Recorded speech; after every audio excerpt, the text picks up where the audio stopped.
हिंदी में यूपीएससी की तैयारी से संबंधित प्रोग्राम्स को देखने के लिए सब्सक्राइब करें study IQIAS Hindi. Hello students, कानून की बात एक ऐसा प्रोग्राम है जहां पर हम उन कॉमन मुद्दों की बात करते हैं जो कानून से, संविधान संशोधन से या सुप्रीम कोर्ट के जजमेंट से रिलेटेड होते हैं। तो आज हम जिस मुद्दे पर बात करने वाले हैं वो है प्लेजर ऑफ प्रेसिडेंट, राष्ट्रपति के प्रसाद पर्यंतता के सिद्धांत पर बात करने वाले हैं। देखिए, भारत का जो संविधान है वो दुनिया का सबसे विस्तृत और संतुलित संविधान माना जाता है। इसमें एक शब्द, एक फेज ऐसा है, एक वाक्यांश ऐसा है, during the pleasure of president, राष्ट्रपति के प्रसाद पर्यंत। इस शब्द को समझने में कई बार बच्चों को इश्यूज होते हैं। उन्हें लगता है कि इसका मतलब क्या है, यह सिद्धांत कहाँ से आया। इसका मतलब यह तो नहीं कि जब तक राष्ट्रपति खुश हैं केवल तभी तक। क्या ऐसा सिद्धांत भारत में, जब हम कहते हैं we the people of India, उस भावना से मेल खाता है या नहीं खाता है, और उसके साथ साथ ये किस तरीके से इस कॉन्सेप्ट का शुरुआत हुआ, कहाँ से यह अवधारणा आई, इन सब चीज़ों पर आज हम बात करेंगे। तो देखिए, सबसे पहले इसका अर्थ समझिए। देखिए, सीधा सा अर्थ, अगर हम शाब्दिक अर्थ पर जाते हैं तो इसका सीधा साधा मतलब यह है कि जब तक राष्ट्रपति चाहें तब तक आप उस पद पर बने रहेंगे जिस पद पर आपकी नियुक्ति की गई है, यानी कि अप टू द प्लेजर आप अपने पद पर सुरक्षित हैं। यह सिद्धांत भारतीय संविधान में कई अनुच्छेदों में आपको बार बार दिखाई देगा, जिसमें बार बार ये लिखा होगा during the pleasure of president. तो सवाल ये है, सबसे पहली चीज, कि लोकतंत्र में इस प्रकार की व्यवस्था जहां पर राष्ट्रपति जैसा पद किसी की प्रसन्नता, किसी के से प्रसन्न है तो वो पद पर बना हुआ है या नहीं, यानी कि आपका पद किसी दूसरे की प्रसन्नता पर टिका हुआ है, क्या यह लोकतांत्रिक भावनाओं के अनुसार है या नहीं। लेकिन इन मुद्दे को समझने से पहले हम देखें कि कहां कहां पर यह शब्द आपको दिखाई देगा। तो यह शब्द सबसे पहले जब आप देखेंगे तो आपको दिखाई देगा आर्टिकल 75 सब क्लॉज 2 में, जहां पर मंत्री राष्ट्रपति के प्रसाद पर्यंत अपने पद पर बने रहेंगे, यानी कि प्रधानमंत्री और मंत्रिमंडल तब तक पद पर बने रहेंगे जब तक राष्ट्रपति चाहें या जब तक वो प्रसन्न है। इसी प्रकार 76 का 4 है सब क्लॉज, जहां पर कहा गया है कि अटॉर्नी जनरल ऑफ इंडिया राष्ट्रपति के प्रसाद पर्यंत पद पर बने रहेंगे। आर्टिकल 156 सब क्लॉज 1 है, जहां पर कहा गया है कि राज्यपाल राष्ट्रपति के प्रसाद पर्यंत पद धारित करेंगे। आर्टिकल 239 AA का सब क्लॉज 5 है, जो ये कहता है कि दिल्ली के मंत्री भी राष्ट्रपति के प्रसाद पर्यंत पद धारण करेंगे। आर्टिकल 310 का 1 है, जो कहता है सिविल सेवाओं और रक्षा सेवाओं के अधिकारी भी राष्ट्रपति के प्रसाद पर्यंत पद पर बने रहेंगे।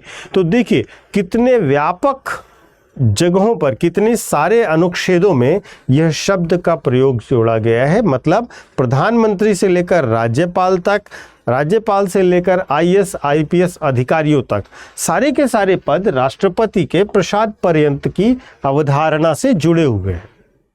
देखिए, भारत में या लोकतांत्रिक व्यवस्थाओं में भी हम कहें तो दो तरीके की कार्यपालिका का प्रावधान किया गया है। एक नाम मात्र की कार्यपालिका होती है जो कि राष्ट्रपति होते हैं, और दूसरी वास्तविक कार्यपालिका होती है जो कि प्रधानमंत्री और मंत्रिपरिषद होते हैं। इन्हें हम डी ज्योर अथॉरिटी कहते हैं और इन्हें हम डी फैक्टो अथॉरिटी कहते हैं। ठीक है। अब प्रश्न ये है कि अगर राष्ट्रपति नॉमिनल हेड है तो प्रधानमंत्री और मंत्रिमंडल उनके प्रसाद पर्यंत क्यों है। देखिए, प्रधानमंत्री और मंत्रिमंडल की अगर हम बात करें तो वे जनता के द्वारा चुने हुए सांसद हैं, और राष्ट्रपति की प्रसन्नता पर अगर उन्हें हम निर्भर कर रहे हैं तो ये कहीं ना कहीं लोकतंत्र की भावना के विरुद्ध है। इसी विरोधाभास ने संविधानविदों को भी यह सोचने के लिए मजबूर किया था कि संविधान सभा ने जब सोचा कि संसदात्मक व्यवस्था रखनी है, पार्लियामेंट्री सिस्टम रखनी है, तो वहाँ पर जो एग्जीक्यूटिव नॉमिनल होगा और रियल होगा, उसके बीच में यह क्लैश होगा और प्लेजर का मामला आएगा। इस मामले को अगर हम देखें तो शुरुआती दिनों में जब संविधान लागू हुआ तो यह मामला बहुत क्लियर दिखाई दिया, और दिखाई दिया कब, जब डॉक्टर राजेंद्र प्रसाद 1950 के दशक में संविधान लागू होने के बाद ही राजेंद्र प्रसाद ने इस विषय को उठाया था, जो भारत के पहले राष्ट्रपति भी थे। दिल्ली में इंडियन लॉ इंस्टीट्यूट के उद्घाटन में उन्होंने कहा था कि संविधान में ऐसा कोई प्रावधान नहीं है जो राष्ट्रपति को प्रधानमंत्री की सलाह मानने के लिए बाध्य करे। इस बयान से पूरे देश में बहस छिड़ गई, क्योंकि प्लेजर ऑफ प्रेसिडेंट को वो बाय वर्ड समझ रहे थे। अब पूरे देश में जब इस पर बवाल मचा तो प्रश्न भी यही रहा कि क्या राष्ट्रपति वास्तव में इतने पावरफुल है या ये प्रतीकात्मक पद है। तो डॉक्टर अंबेडकर पर चलते हैं। डॉक्टर अंबेडकर ने संविधान सभा में बहुत ही स्पष्ट तौर पर यह कहा था कि भारत का राष्ट्रपति ब्रिटेन की महारानी की तरह होगा, जो सामान्यतः प्रधानमंत्री की सलाह मानने को बाध्य होगा। ये स्पिरिट थी डॉक्टर अंबेडकर की। ठीक है, तो वास्तव में सामान्यतः शब्द बहुत महत्वपूर्ण है, क्योंकि यह संकेत देता है कि असामान्य परिस्थितियों में वह राष्ट्रपति जो है प्रधानमंत्री की सलाह को अस्वीकार भी कर सकते हैं। अब महत्वपूर्ण क्या है? महत्वपूर्ण यह है कि हमें यह भी समझना होगा कि संविधान में अगर हम एक आर्टिकल का एग्जाम्पल लेते हैं, 53 का एग्जाम्पल लेते हैं, 53 क्या कहता है कि संघ की कार्यपालिका शक्ति राष्ट्रपति में निहित होगी, और 53 का ही सब क्लॉज 2 कहता है कि राष्ट्रपति इन शक्तियों का प्रयोग या तो स्वयं करेंगे या अपने अधीनस्थ कर्मचारियों के द्वारा करेंगे। यहां देखकर ऐसा लगता है कि सारी पावर राष्ट्रपति के पास है, लेकिन जब हम आर्टिकल 74 पढ़ते हैं तो आर्टिकल 74 कहता है कि राष्ट्रपति को अपने कर्तव्यों का निर्वहन करने में प्रधानमंत्री की अध्यक्षता वाली मंत्रिपरिषद की सलाह और सहायता लेनी होगी। यानी कि अब वो जो भी काम कर रहे हैं वो सलाह और सहायता से कर रहे हैं। तो यहां पर प्रधानमंत्री की सलाह मानने को राष्ट्रपति बाध्य हो जाते हैं, और यही कारण है कि जब तक प्रधानमंत्री का पद बहुमत के साथ जुड़ा हुआ है तब तक राष्ट्रपति अपनी प्रसन्नता, अपना प्लेजर वापस नहीं ले सकते। लेकिन कई मामलों में स्थिति अलग है।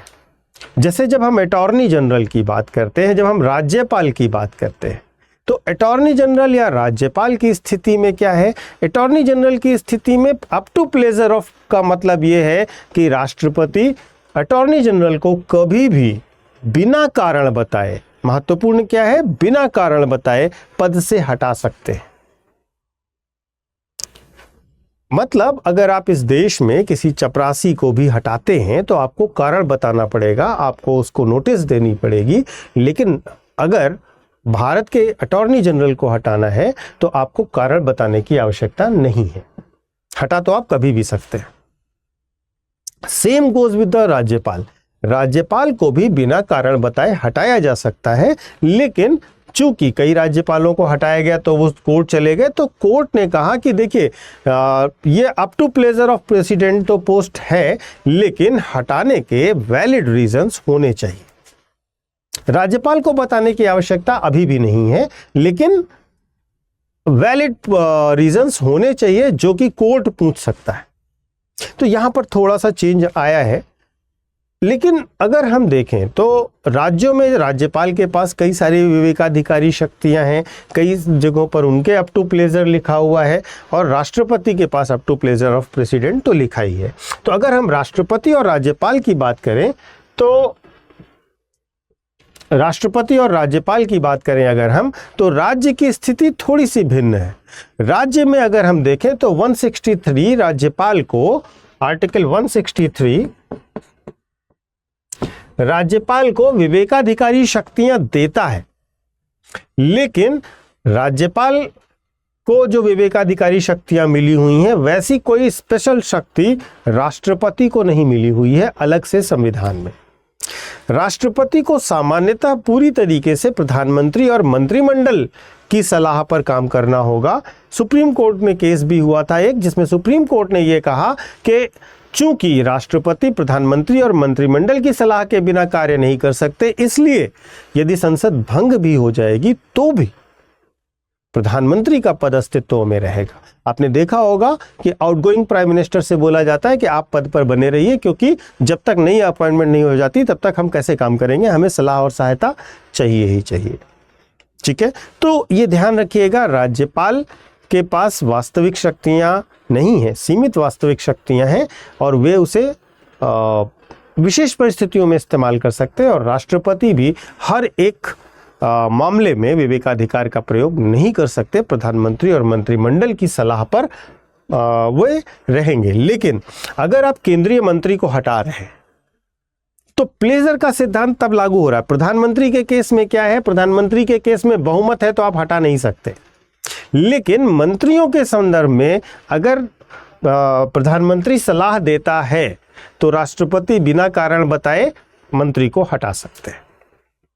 तो यहां पर दूसरे तरीके से up to pleasure of president लगता है। तो देखिए, कुल मिलाकर अगर हम कहें तो up to pleasure of president यानी राष्ट्रपति के प्रसाद पर्यंत का सिद्धांत एक ऐसी संवैधानिक अवधारणा है जो दिखने में तो राजशाही जैसी लगती है लेकिन काम करती है लोकतंत्र की भावना के अंतर्गत। राष्ट्रपति प्रसन्नता से नहीं बल्कि संविधान और मंत्रिपरिषद की सलाह से काम करते हैं। ये कोई राजशाही नहीं है कि राजा खुश है तो आप पद पर हैं। उनके ऊपर बाइंडिंग है संविधान की भावना, मंत्रिपरिषद की सलाह, और यही संतुलन भारतीय संविधान की खूबसूरती है, जहां शक्ति का केंद्र तो जनता है लेकिन राष्ट्रपति, प्रधानमंत्री, राज्यपाल ये सब उस शक्ति के संवैधानिक प्रतीक हैं। तो इस प्रकार से अगर आप देखें तो जो प्लेजर का सिद्धांत है, जो up to pleasure of president कहा जाता है, राष्ट्रपति के प्रसाद पर्यंत कहा जाता है, तो वो केस टू केस भी अलग है। एक ही मीनिंग हर एक पद के लिए नहीं है। और रही बात जो यूपीएससी सेलेक्टेड है, जो आईएएस आईपीएस के लिए मैंने आपको बताया, आर्टिकल भी बताया, तो उनको भी अगर हटाना है तो ऐसा नहीं है कि आप अपने मन से हटा सकते हैं। उन्हें हटाने की पूरी एक लंबी प्रक्रिया है। सुनवाई होगी, कारण बताए जाएंगे, उसके बाद उनका एक लंबा प्रोसीजर, जांच होगी, तब वो हटाए जा सकते हैं। उन्हें भी ऐसे ही नहीं हटाया जा सकता। तो वहां पर भी प्लेजर सिंबॉलिक ज़्यादा है, रियल कम है। उम्मीद करता हूं कि up to pleasure of president यानी राष्ट्रपति के प्रसाद पर्यंत की अवधारणा आपको बेहतर समझ में आई होगी। संविधान में कहां कहां इसे इस्तेमाल किया गया और उस रेफरेंस में उसके क्या क्या मायने हैं, यह भी आपको बेहतर समझ में आया होगा। अगर आपको यह चीज़ बेहतर लगी हो तो कृपया कमेंट करके बताइएगा, जिससे मैं अगले एपिसोड में और भी कुछ चीज़ों पर आपसे चर्चा करूँ। Thank you so much. Hindi में यूपीएससी की तैयारी से संबंधित प्रोग्राम्स को देखने के लिए सब्सक्राइब करें स्टडी IQ IAS हिंदी।